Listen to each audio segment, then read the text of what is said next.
Hey there friends, welcome back to Strange Rebel Gaming. I'm Brianna. Today we're going to be talking about The Last of Us Part 2 theories and speculation. As most of you know, when The Last of Us Part 2 was officially announced at the PlayStation Experience on December 3rd, 2016, the world pretty much lost its mind and we were treated to a 4-minute teaser trailer which, I'll be honest, and I think I speak for everybody when I say it wasn't enough to satisfy our craving for this highly anticipated game. No evil. Because I'm blind to it all. Without spoiling anything, as spoilers are literally Satan, the story can be summarized like so. Joel is tasked with escorting a teenage girl named Ellie across a post-apocalyptic United States. We're smuggling her? Jesus Christ. Just cargo, Joel. But how do you summarize a game that can make anyone who plays it cry within the first 20 minutes? It's just a little girl. And literally encourages people to keep on living. They were suicidal, and The Last of Us helped them get through that part of their life. You can't summarize it. You just have to play it for yourself. But to flesh out this theory, I'm going to dive into the deep end of The Last of Us facts. So if you haven't played the game yet or seen the trailer and don't want it spoiled, seriously, stop watching now. You have been warned. The edge of the universe and back. Endure and survive. If you're still watching, you already know it's a great game. In fact, some would go so far as to say it's one of the greatest games of all time. Deal with it. So now you understand why this trailer was such a big flippin' deal. Since the release of the trailer less than a week ago, the internet has been lit up with theories about what the game's plot will be. And that's what we'll be talking about today. And trust me, there's plenty to theorize about. I'm gonna find and I'm gonna kill every last one of them. Why is she so mad? What's the deal with this tattoo? Is this the room from the title sequence of the first game? Why does Joel just appear out of nowhere? Why has Ellie gone on a machete rampage? What about the Uncharted 4 Easter egg? Is Ellie starting to feel the effects of the virus? Is Joel dead? Yeah, let's talk about that last one. So the prevailing theory amongst top internet sleuths as of now is, that's right, Joel is dead. Some people think he's featured in the trailer as a pigment... what? That's not right. That's not the right word. A figment of Ellie's imagination, and there's loads of evidence to support this theory. But there's something about the theory that Joel gets killed off early in the game that doesn't sit well with me. While it's true that Joel seems to materialize out of a blinding white light, when combined with the fact that the next thing we see are his footsteps, I see that more as a way of delaying the reveal of Joel's character in the trailer. You really gonna go through with this? Joel does say you instead of we, but I see that as more of a recognition of Ellie's independence that she can make any choice she wants. And no, they never show Joel's face fully in the trailer, but I think that's a reflection of the fact that Ellie is the main playable character of this game. Most importantly, why would a dead person need a gun? And listen, Neil Druckmann, the creative director of The Last of Us Part 1 and 2, has said that while Part 1 was about love, Part 2 is going to be about hate. Combine that with the fact that he said that Part 2 will be centered around the relationship between Joel and Ellie, and it's easy to see why losing Joel would cause Ellie to go on an irrational, hate-filled machete rampage of vengeance. And I'll be honest, that would be pretty cool to see. Joel dying off early in the game would set up an incredible story about loss and would prove easy fuel to Ellie's hate fire. In fact, it would fuel our own hate fire as game players if one of the most beloved game characters of all time died early on in the game. We know Naughty Dog has a habit of striking straight for our heartstrings, and almost nothing would make us feel the feels more than seeing our beloved Joel die. That sense of desperate futility would be an incredible emotion to carry into Ellie's revenge mission for the rest of the game. It would set up an amazing story. So I totally believe Naughty Dog would do it, but my question is, would they tell us they were going to do it? I think my biggest problem with the theory that Joel is dead from the start is that it's too obvious. As we all know, Naughty Dog creates something that you love, yanks it out from underneath you, and then stabs you with the sharp, dirty edge of your own anguish. Looking at you, Sarah. Here, your birthday. What a good daughter. But part of what made the intro of The Last of Us so incredibly shocking is just that. It shocked us. We weren't expecting it. It was the gameplay version of taking a 100-foot drop on a roller coaster in the dark. So if you think Naughty Dog would risk revealing its big emotional twist in the very first teaser trailer for the game that may still be years off from release, think again, says I. Not only that, but the original game already brought us a Joel death fakeout, and there was a major death as the opener. Looking at you, Sarah. Hello, darkness, my old friend. And I just don't see this Naughty Dog repeating the same old tricks. Sorry. Moving on! So in my mind, that theory is out. But this is not the only theory out there. Some people have noted that the first dead body looks kind of like Tommy, the second dead body looks kind of like Tess, and Ellie's hair is in the same style as Tess's too? Which I personally chalk up to the notorious difficulty of hair graphics rather than any particular connection Tess will have to the next story. I even had my own theory that came to mind immediately after my first viewing of the trailer. I get the feeling that she falls in love and the person that she loves has been taken from her. But while all of these theories were fun, none of these really struck gold for me. So like many of you, I decided to take a frame-by-frame look at the teaser, and here's what I found. As we know, Naughty Dog loves to include Easter eggs, going so far as to feature a poster of a very pregnant Ellie in the epilogue of Uncharted 4. A theory I don't believe holds much weight, as it has been confirmed many times that Ellie is gay. The Last of Us Left Behind, we reveal that one of the protagonists, Ellie, is gay. Despite how fun it is to think about the fact that Ellie would repopulate the world with countless virus-immune babies. So I took a careful look at the posters featured in the trailer. Most of them are seemingly nonsense background band posters. But take a good look at the one on the right. You can clearly see the word Theseus. In fact, it's one of the only legible words in the entire trailer. I found this choice of poster extremely interesting, so I did a little research. And that was it. Okay, just kidding. I did a little more research after that. If you've ever taken an interest in Greek mythology, you know that there's nowhere better to look to find some of the most truly tragic tales of all time.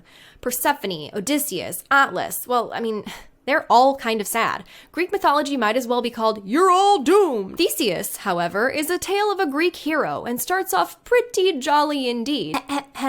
The story goes like this. Theseus was the one and only son of the king of Athens, Aegeus. One day, Theseus finds out that Athens is sending 7 men and 7 women over to Crete as payment to the king there, Minos. Theseus is like, OMG, why would we do such a horrible thing? So he finds out that King Minos' son was killed in Athens, and because of Crete's superior naval force, Minos is like, I'm sad, so you owe me 7 Athenian daughters and 7 Athenian sons every 7 years as retribution, and I will feed them all to the Minotaur. Deal with it. Theseus had already proven himself a hero, so Theseus is like, I'm real happy for you and I'm gonna let you finish, but let me take care of this. And Aegeus is like, but no, you can't risk your life, you're my only son. But Theseus is a hero, so he offers to go as one of the 7 sons for sacrifice. He says, Dad, we sail with black sails over there, but if I defeat the Minotaur, I'll come back to you with white sails flying high. And off he goes. While on the boat, Minos' daughter Ariadne totally catches the hots for Theseus. They fall in love and Ariadne resolves to help Theseus survive the Minotaur, which, by the way, is hidden in a deep, dank, impossible labyrinth. So when it comes time for Theseus to enter the maze, she's like, here Theseus, take this ball of string to help you navigate the maze. Because apparently no one's ever thought of that before. So with the help of his lady love, Theseus finds the Minotaur and slays him with his own horn. How's that for irony? He and Ariadne and the rest of the Athenians are on their return trip to Athens when, for some unknown reason, Theseus decides to abandon Ariadne on an island. Maybe the gods told him to? I don't know. Theseus was so sad about it. I mean, apparently not sad enough to not do it, but what do I know? So Theseus is so sad about it that he forgets to raise the white sails like he promised. As he approaches Athens, his dad, King Aegeus, sees black sails, assumes his son has died, throws himself off a cliff and into the sea, killing himself. What a great, happy story, right? And I can read your mind right now. You're thinking, what a random tangent. I thought I was watching a video about The Last of Us Part 2. Well, buckle up, because here's where it gets fun. We know enough about Naughty Dog and Neil Druckmann to know they wouldn't include a poster with a word in bold of a Greek hero without trying to send some sort of message. In fact, the ending of the game is one of the first things Druckmann addressed during the press conference after revealing the trailer. Swear to me that everything that you've said about the Fireflies is true. The Theseus Theory calls us to re-examine that ending and tie it into the fact that we know Part 2 is going to be part of a larger story. We all assumed Joel was lying to Ellie about there being more people immune to the virus, but what if he unknowingly was telling the truth? I think the subtle reference to the story of the Greek hero Theseus clues us in to what could be an incredible choice of narrative for The Last of Us Part 2. The key for connecting the story of The Last of Us with the story of the Greek hero Theseus is in the theme of sacrifice.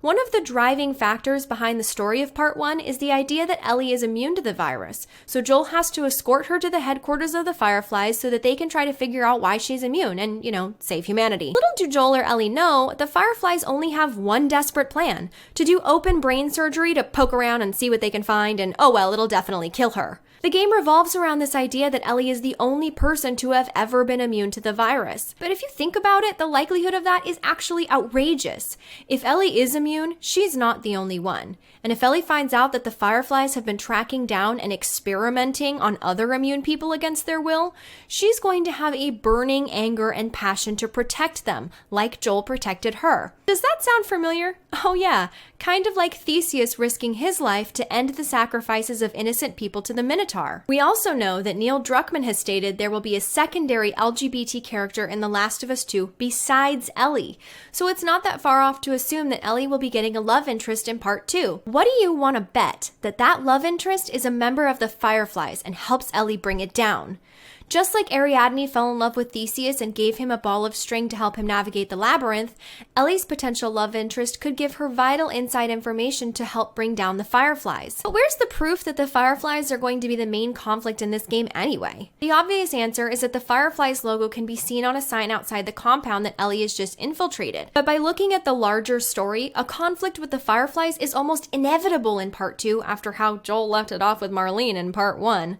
We also know Part 2 is aiming to increase the scope of the game. The Fireflies' experiments were one of the only loose ends left open by the end of Part 1, and they're the only group that we currently know of with an extensive network of support all around the country. They're the only group that seems to have enough resources to even prove a challenge to Ellie, let alone Joel. But maybe the killing of innocent strangers isn't enough to set Ellie off like this. So let's take a look at the poster that was featured in Uncharted 4. Wait, that doesn't look like the Ellie we see in the trailer. But who do we know in the game that would look pretty similar to Ellie, but we definitely know was pregnant at one point? That's right, Ellie's mom. This Uncharted 4 Easter egg was never meant to indicate Ellie was having a baby. Ellie is the baby. And as of now, we really have no idea what happened to Ellie's mom, Anna. We just know she was highly involved with the Fireflies and was close with Marlene. We can also assume that she died soon after giving birth to Ellie based on the note in the backpack. Could it be possible that Ellie's mother was also immune and perhaps was one of the first subjects of the Fireflies' experiments? Neil Druckmann has said himself that Part 2 will be a reversal of Part 1. In Part 1, Joel went on a murderous rampage to save Ellie, so it only makes sense that in Part 2, Ellie will go on a murderous rampage to avenge her mother. No matter the reason, the only thing that makes sense is that Ellie is going to try and take on the Fireflies, but she's absolutely going to need some inside help to take on such an established organization, bringing us back to the fact that Ellie will need an Ariadne. Now, if that's not enough, what if I went back in time to earlier in this video and retracted my statement that I don't think Joel is going to die? I find it hard to believe that they would kill off Joel early in the game, but if the Theseus theory holds true, Joel will be dead by the end of the game. Think about how Joel would feel if Ellie's hatred gets the better of her and she ends up making some reckless decisions, which from the trailer seems like a pretty sure bet. From the moment Joel met her, he protected her at all costs, including risking his own life. For Ellie to risk her life then for complete strangers, Joel might find that pretty insulting. In fact, one of the main pieces of evidence that makes me think the Theseus theory is true is the ending of The Last of Us Part 1, which you remember, Druckmann implied would be affected by the sequel. As Joel drives away from the Fireflies' headquarters, Joel tells Ellie that there are actually lots of people who are immune, so they didn't need Ellie. We presume this to be a lie because we know what Marlene told him. But then Ellie calls him out on it at the very end of the game because she believes there's something more important than her own life. She mentions that Riley, Tess, and Sam all died, and there was nothing she could do, and she swore she would do anything to prevent others from dying. So it's already proven that Ellie has an altruistic streak. Joel swears by his lie, though, presumably to protect her from her own altruistic tendencies. This can also be interpreted as Joel's way of saying he doesn't care about humanity or the greater good. He just lives to keep Ellie alive. So now imagine that Ellie goes off to save the immune people that the Fireflies are killing, and something terrible happens. Ellie dies. Or at least, Joel thinks she does, like Aegeus seeing the black sails of his son Theseus' return ship. With nothing left to live for, Joel kills himself. It is at that point Joel appears in Ellie's mind, like in the trailer, stepping over the bloodshed she paid for with his life while she plays the lamenting song on a 6-string guitar he never actually got to teach her. I'll let you sit with that for a second. What are you doing, kiddo? Listen, it may be far-fetched, but anyone who loves Greek mythology knows that the ancient authors were the kings of dramatic irony. The Greeks were some of the founders of Western civilization, but also the first philosophers of emotional catharsis. Having spent half his childhood in Israel, a country that also borders the Mediterranean Sea, it's no surprise to me that Druckmann might have been inspired by some of these legends. In fact, almost every great story in history has Greek mythology to thank for exploring concepts and permeating them into culture. Concepts like fate versus free will, or parentage versus marriage, dark versus light, as well as, and especially relevant to The Last of Us, complex morality. Let's also not forget the tattoo that Ellie is newly sporting for this trailer. As Marcus O'Shea notes in his analysis of the trailer, the moth featured on her tattoo seems to be Anthrea Polyphemus, otherwise known as the Cyclops moth. The famous story of Polyphemus the Cyclops is, you guessed it, a Greek myth. So that makes 2 Greek mythological references at the trailer for The Last of Us Part 2. So, in summation, Joel is King Aegeus, Ellie is Theseus, the Fireflies are the Minotaur, and the mystery secondary LGBT character is Ariadne. You with me? It just makes sense. That is why I don't think it's an accident that Theseus ended up in the teaser trailer of The Last of Us Part 2. Some may say that one little word is not enough to build a theory on, but true fans of The Last of Us know that bigger connections have been made on smaller clues. Some of you may think that everything just fell into place right now, and this is the only theory that makes sense to you now, which... thank you. But if you disagree with me, I still love you. Speculation is part of the fun of waiting for a game to be released, and we have plenty of time to do so because it's probably gonna be a while until we finally get to play this incredible, amazing sequel to this incredible, amazing game. I really want to know what you guys think of the Theseus Theory. Leave me a comment if you think I'm full of crap, or if you think this is the only thing that could possibly make sense, or if you have a better theory. Definitely leave it in the comments below. Discourse begin! Thank you guys so much for watching.